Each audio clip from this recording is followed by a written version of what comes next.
Maggi सिर्फ 2 minute में बन जाती है, संतूर साबुन से नहाकर गोरा होना, या केलॉग्स कॉर्नफ्लेक्स से शक्ति आना, या फिर किसान केचप का ये बोलना कि हमारी सॉस तो सिर्फ लाल टमाटरों से बनी है, सब एक झूठ है। From cricketers inspiring millions on field to the same faces promoting online gambling apps, from actors pledging to never promote any harmful product to the same faces greeting us with Bolo Zuba Kesari. Thank you, Speaker Sir, for your recognition. I, Arya Ocha, move the motion. This House urges the Government of India to enact appropriate legal safeguards against misleading product endorsements by celebrities. Furthermore, the rampant circulation of unverified and potentially dangerous information on social media platforms demands urgent regulatory intervention. Measures must be put into place to ensure public safety and hold influencers and endorsers accountable for the information they promote. I'll be starting in 3, 2, 1, go. चाहे Nestle का ये झूठ बोलना कि Maggi सिर्फ 2 minute में बन जाती है, संतूर साबुन से नहाकर गोरा होना, या केलॉग्स कॉर्नफ्लेक्स से शक्ति आना, या फिर किसान केचप का ये बोलना कि हमारी सॉस तो सिर्फ लाल टमाटरों से बनी है, सब एक झूठ है।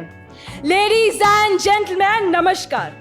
From influencers promoting self-love and confidence to the same individuals advertising miracle fat loss products and quick skin fix treatments, the message becomes confusing and harmful.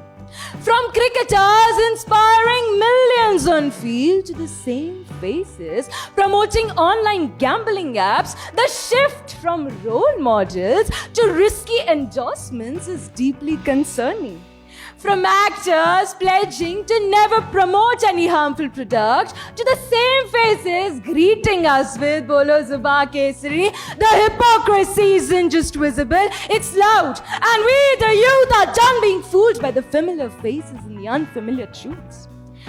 पहले इस्तेमाल करें फिर विश्वास करें की जगह ये कहना होगा कि पहले इस्तेमाल करें फिर ही विज्ञापन करें। What we consume today, we pay for at the hospital tomorrow, all thanks to the tagline we once trusted. While they profit in crores, we suffer silently with compromised health, broken self-esteem, and minds clouded by confusion. Also, we have entered an era where truth doesn't need to be real, just believable. A face can be faked, a voice can be cloned, and an entire narrative can be manufactured using AI. But what's worse, influencers, those with the massive reach, often push this kind of content not out of ignorance, but for attention. Just to gain likes, shares, and followers, they become the fuel behind the fake. We are not just consuming misinformation anymore, we are helping the influencers sell it. Swami Vivekananda ji कहते थे कि अगर मुझे 100 ऊर्जावान युवा लाकर दे दो तो मैं इस देश की दिशा व दशा दोनों बदल के रख दूंगा। तो जनाब, हम तो 35 करोड़ हैं, लेकिन तब भी कमी है। क्यों? क्योंकि आज का युवा सच के साथ खड़े होने के बजाय झूठ बेचने में लगा है। अब वक्त आ गया है जब नेताओं, अभिनेताओं और सोशल मीडिया प्रभावकों को अपनी जिम्मेदारी समझनी होगी।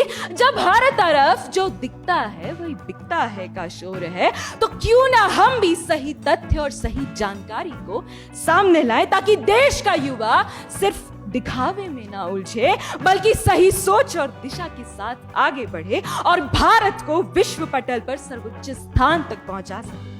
अंत में मैं युवाओं से सिर्फ इतना ही कहना चाहूंगी कि ये भारत भूमि सिर्फ जमीन नहीं, ये गीता की सोच, उपनिषदों का ज्ञान, रामचरित्र मानस का जीवन और पुराणों की विरासत है।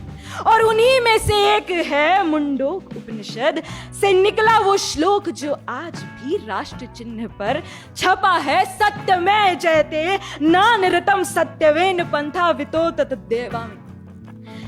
सच की हमेशा जीत होती है। अब वक्त आ गया है जब भारत का युवा इस पथ पर चले, तभी तो भारत सच में विश्व गुरु बनेगा। और यह सपना नहीं, संकल्प है।